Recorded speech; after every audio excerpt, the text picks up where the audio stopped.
Hello, everybody, and welcome back to TYT. This is a special edition. I am David Schuster reporting live from Connecticut. We have some news involving the 2024 US presidential campaign, particularly involving Cenk Uygur, presidential candidate. There is some news from New Hampshire. We will get to that in our interview with Cenk in just a moment. But first, a full disclosure to some of you who may think, wow, this is a little bit awkward. Yes, I have worked for Cenk and TYT for the last 2 years.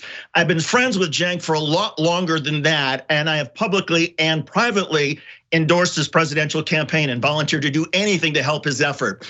However, for the next 30 minutes, I'm gonna take off that hat and put on the hat of straight news journalist and ask all the tough questions, including some adversarial ones that I would ask of any candidate, including one who was in the position that Cenk is in now. So with that, let's get started and welcome Cenk Uygur to the program. Cenk, thanks for joining us.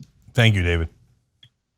All right, Cenk, there's news out of New Hampshire. You're getting a hearing this Thursday from the Election Ballot Law Commission. What does that mean and how significant is this to your campaign? Yes, so what we've done is we're filling out all the normal forms to get on ballots in different states like Nevada and New Hampshire. We've been on time, we've followed every guideline there is. And so far, those two forms have had some version of language of you need to be a natural born citizen to be on the ballot. Now, we believe that that is incorrect. The FEC has already ruled that you can run as a naturalized citizen. The question is left up to the Supreme Court as to whether you could serve as a naturalized citizen. And we're going to make the argument to the Ballot Law Commission in New Hampshire that they should not make this decision, the courts should. And we have an excellent legal argument for that we're going to unveil at that hearing on Thursday, 10 a.m. in New Hampshire. And from my perspective, I would love as many people who are interested in this campaign to show up there in Concord at the Ballot Law Commission hearing as they can. At 9:15 a.m. is when we're going to gather, and then at 10 a.m. is the hearing. And we're going to argue to get me on the ballot. And if we win that case, I would be the first naturalized citizen on a presidential ballot ever.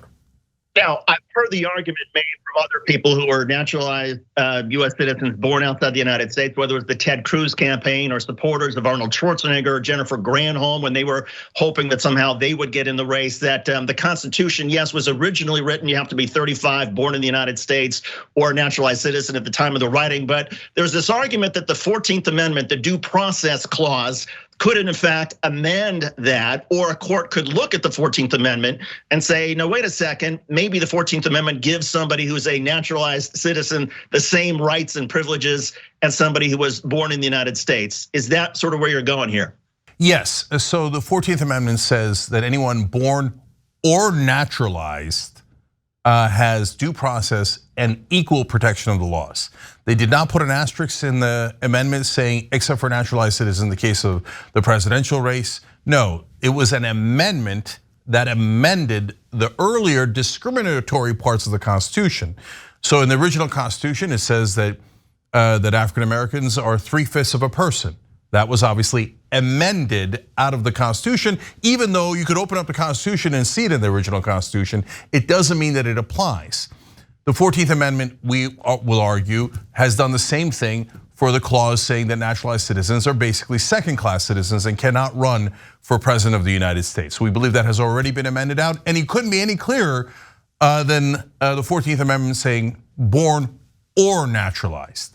So now there's many other cases that we're going to cite, including the FEC case saying that there's no question that we should be able to run for the office, and we believe that New Hampshire should get their say. And so that's why we're encouraging people to come out, not only, and if you can bring signs that says let them run, but more importantly in New Hampshire, the signs that say let us vote, because New Hampshire is an important voice here, and they could use that voice to actually affect this issue. So if I'm on the ballot, Joe Biden is not running in New Hampshire because of a disagreement that he had with New Hampshire and the DNC. So he's going to be running in South Carolina, but not in New Hampshire. I could actually win that state, and not only could I believe I can win all the states, obviously, but that one is particularly very realistic, and you should let the voters of New Hampshire weigh in on that.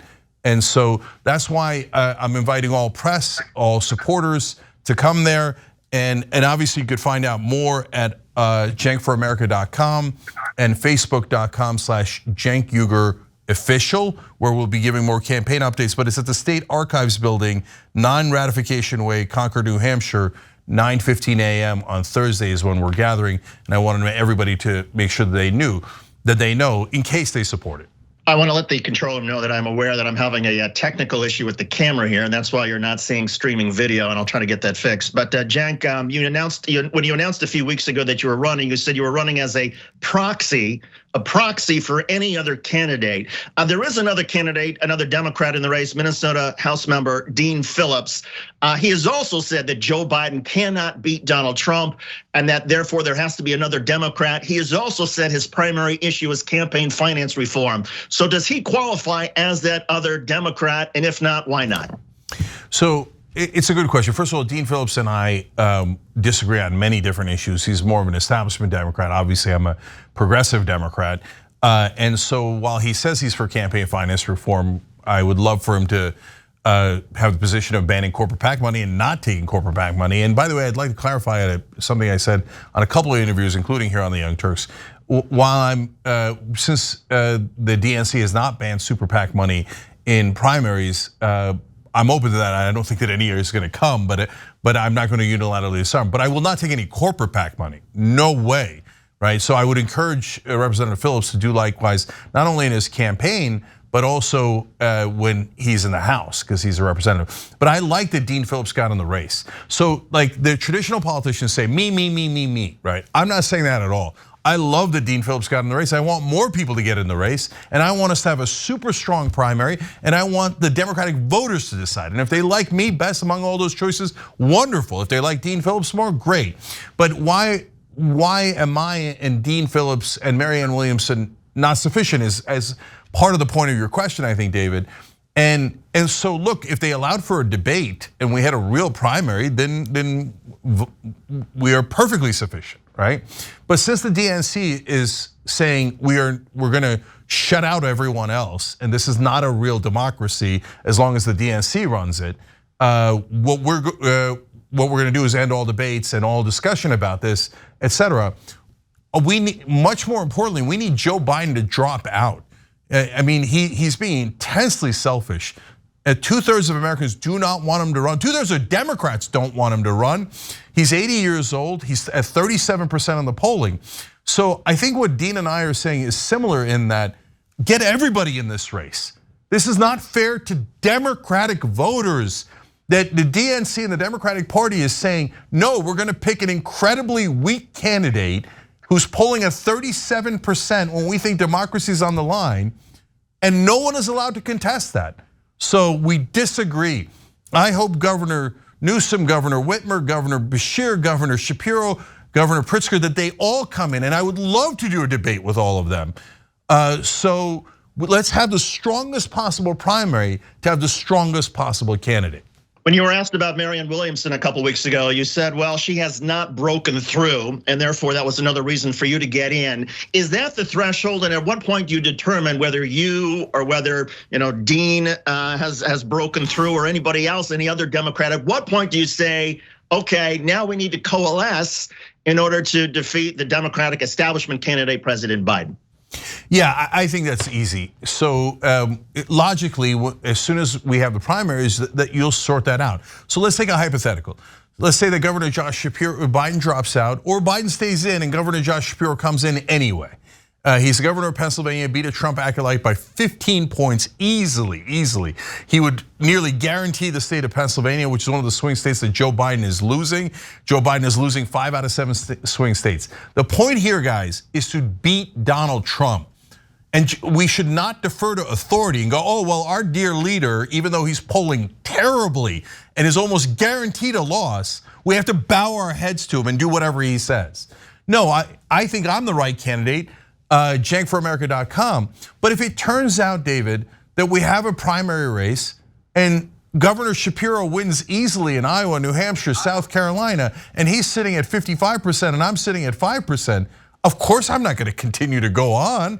and then I'm happy to unite behind whichever Democrat is opposed to Donald Trump, because the whole point is to beat Donald Trump. And I don't want to go into a fight with Donald Trump with a wounded antelope who refuses to campaign, who refuses to make arguments for him. Running against him, I've made better arguments in favor of Joe Biden than he has. So for example, he's down 19 points on jobs. He doubled the number of jobs Donald Trump created. What is wrong with you, Joe Biden? If you're gonna be an egomaniac and say, me, my legacy matters more. I have to be a two-term president because two-term presidents get better legacies. Well then, God damn it, run and make a case against Donald Trump. Why are you losing by 19 points to Donald Trump on an issue where you doubled him?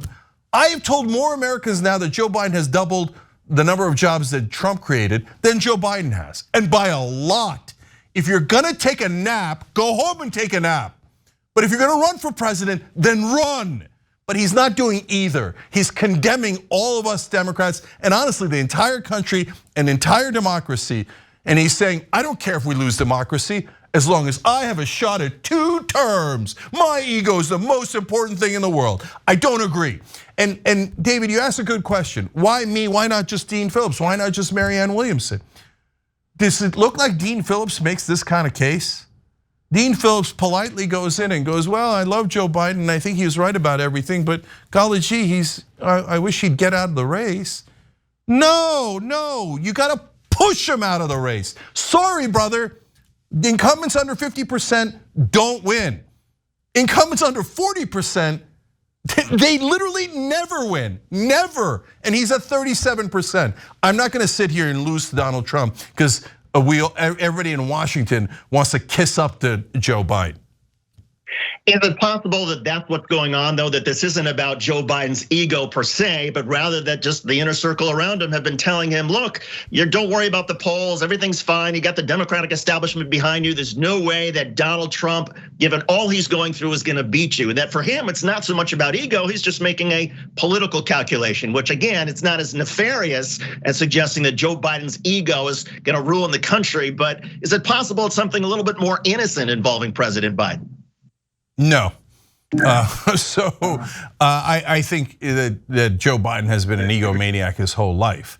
Everyone who talks to him will tell you, you can't get in a word edgewise because the guy loves the sound of his own voice. He doesn't let anybody else talk. It's all me. Why? Why would you? He said he was gonna be a transition president. Why would you run again? When you're 80, everyone on planet Earth can see you're having cognitive difficulties. You're polling at 37%, you're losing 5 out of 7 swing states, you're losing to 10 points with independents, you're down 15 points from when you barely beat Trump last time.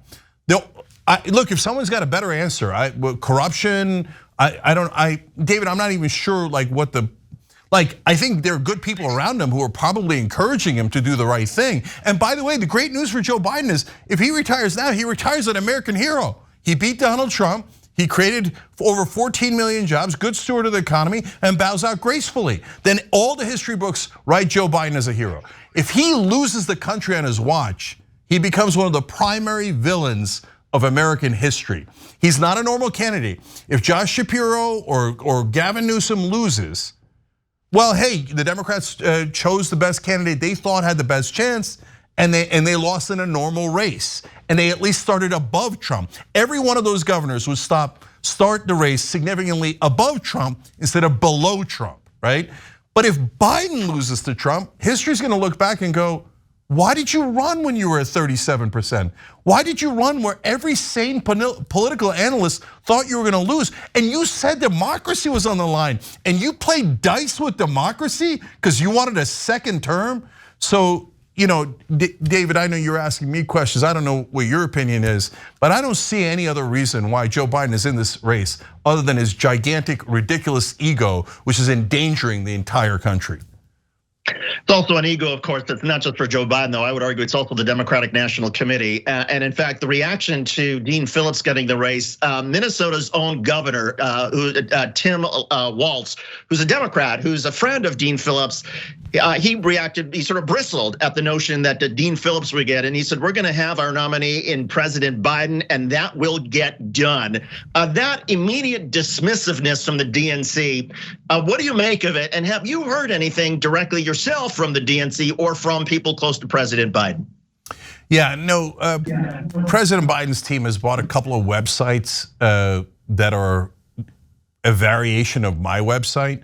So it's obvious that they've noticed and they're a little worried. Good. The correct website is cenkforamerica.com.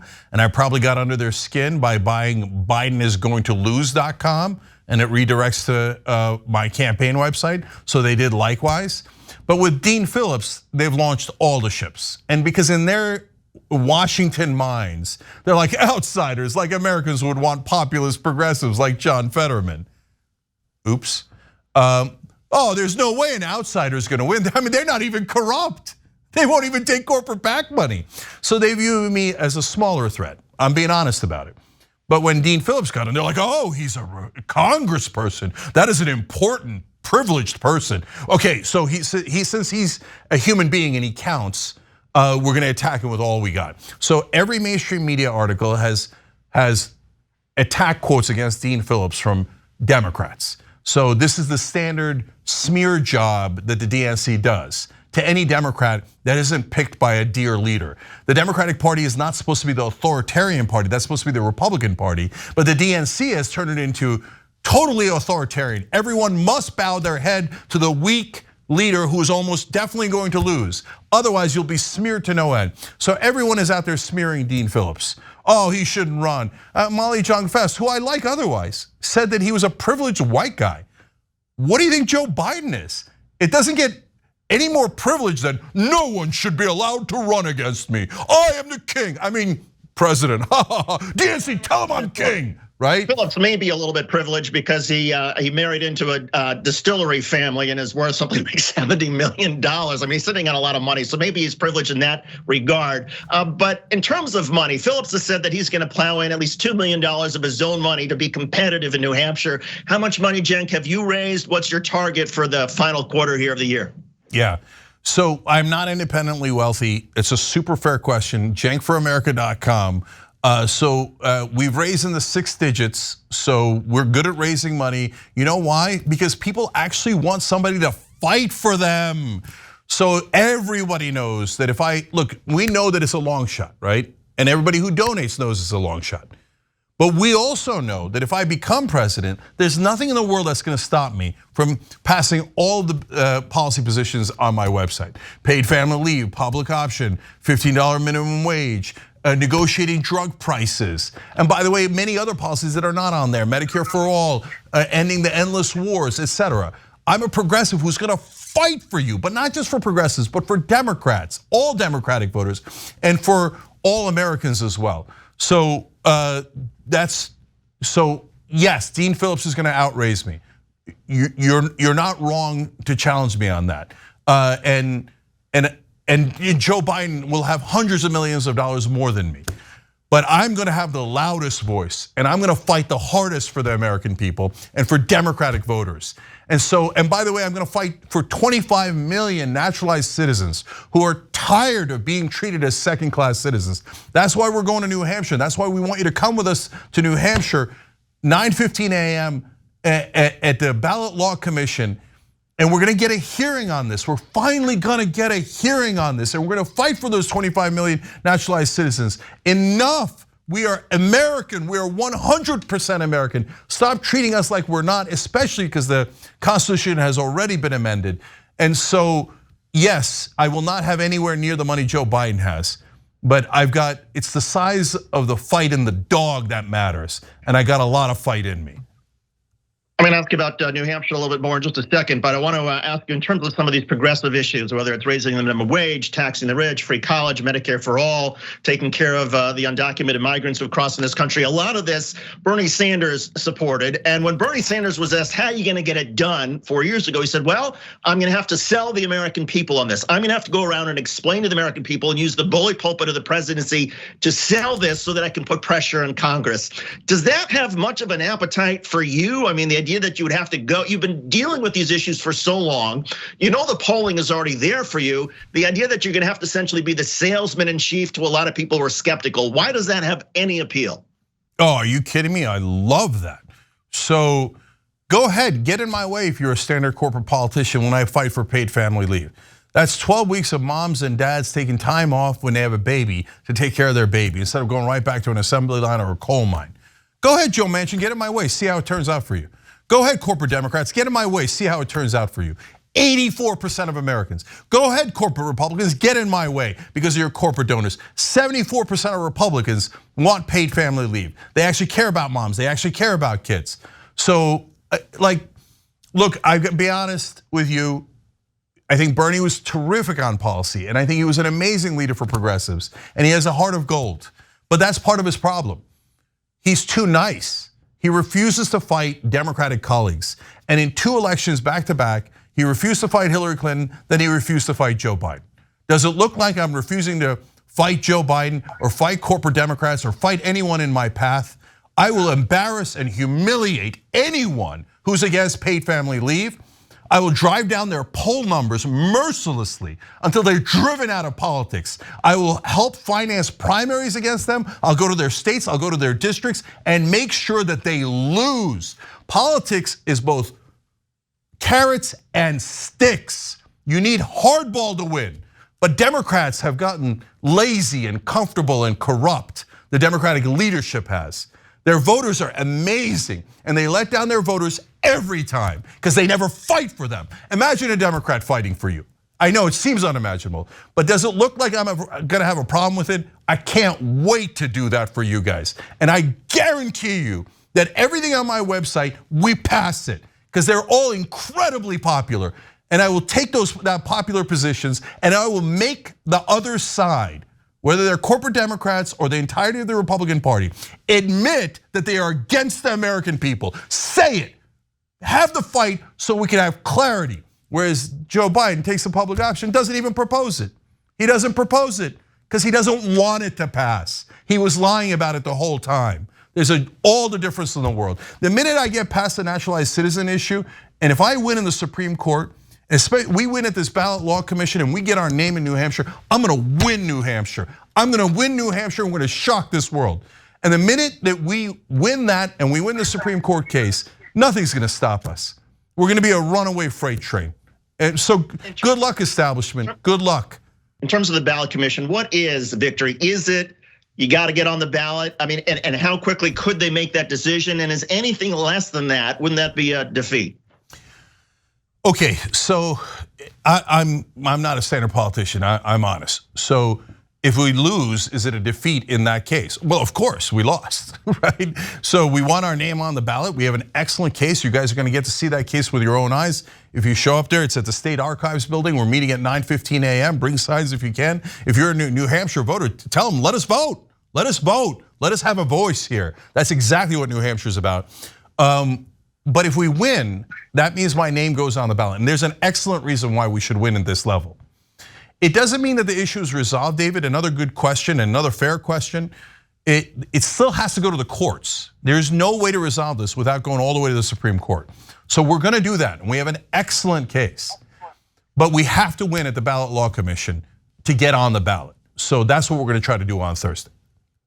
Now, there's also an argument that New Hampshire, and we've heard this from the Democrats and the Democratic establishment, that it doesn't matter how you do or how Dean Phillips does in New Hampshire, because New Hampshire has essentially changed the calendar. The Biden administration, the Democratic National Committee run by Joe Biden, they have determined that South Carolina goes first, and that if New Hampshire leapfrogs ahead of them, as New Hampshire will do, then Biden's not participating. So at the moment, Joe Biden's not participating in New Hampshire, although there's something of an effort to try to have write-in for Joe Biden. But the point that Biden and his supporters are making is that therefore New Hampshire doesn't matter, that ignore Dean Phillips, Cenk Uygur, Marianne Williamson, or anybody else who gets in because Biden is not competing in New Hampshire. What do you say to that?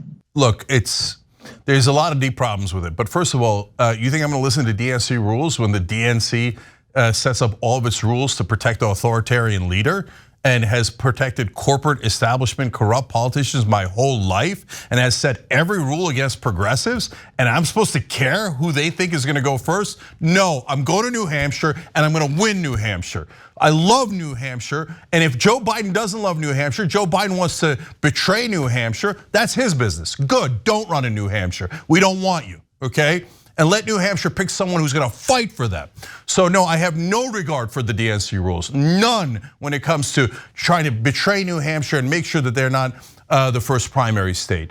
So look, you find all the details, because on the Young Turks, unless I'm a guest in very rare situations like this, I can't tell you anything about my campaign. So follow the campaign at cenkforamerica.com, facebook.com/CenkUgarOfficial, where we'll give more videos, campaign updates all the time. Facebook.com/CenkUgarOfficial, cenkforamerica.com, and at Twitter and at Instagram at Cenk Uygur. We'll give you campaign updates there. We'll tell you how to exact address of the State Archives building, etc.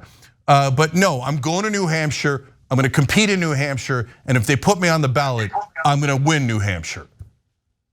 Cenk, the DNC and Democrats threw everything, including the kitchen sink, at you when you were in for Congress a couple of years ago. They dredged up some remarks from more than 30 years ago when you were a college student and a Republican. How do you view some of those remarks now, and is any of this fair game?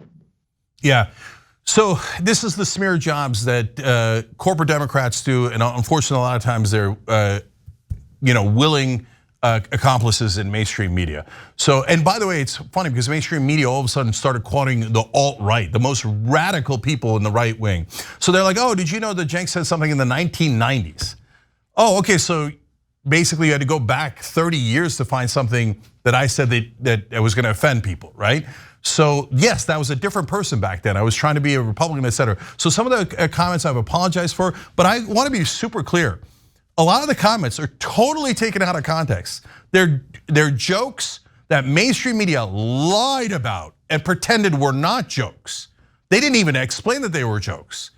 And so, and then they called me anti-Muslim when my background is Muslim. They said that I brought on David Duke to share his anti-Semitic views when I called him an anti-Semite, a bigot, a racist. So mainstream media, if they view you as a threat, will seek and destroy. That's what they're doing to Dean Phillips right now. But Dean can be polite all he likes. I'm not Dean. I'm an outsider, and I'm proud to be an outsider. And now as an outsider, they want to block me and say, oh, you're not American enough to go on a ballot. Well, I think New Hampshire is going to disagree. And I think we're going to change the country, we're going to change the world. So I'm going to New Hampshire, we're going to win it, cenkforamerica.com. Cenk, finally, regarding this ballot law commission, how quickly do you expect a decision? And also, New Hampshire is known for, the people there love to kick the tires of every presidential candidate and have you do town halls and answer endless questions. At what point do you start doing that? Do you do that before the ballot law commission makes a decision? Do you wait? Take us through this. Everybody knows I'm happy to take any and all questions. And so I get tough questions here. I get tough questions in other places. I actually get the toughest questions here, but from citizens, come on. I'm not like regular politicians. Come on, I don't mind answering it. You got a crazy question that doesn't make any sense? So what? I'll tell you it's a crazy question that doesn't make any sense. You got something that's you heard somewhere that smears me? Let me clear the air. I don't care. But most importantly, I'll answer your policy questions, and I'll tell you how I'm going to get bills passed. That it's not just. We're not going to play patty cakes anymore. If the Democratic voters want something, I'm going to fight like hell for it. So will I take questions in New Hampshire? Of course. Wherever I go, New Hampshire, Iowa, South Carolina, Nevada, anywhere. Come and find out. Come to my rallies, come to New Hampshire to do the ballot law commission.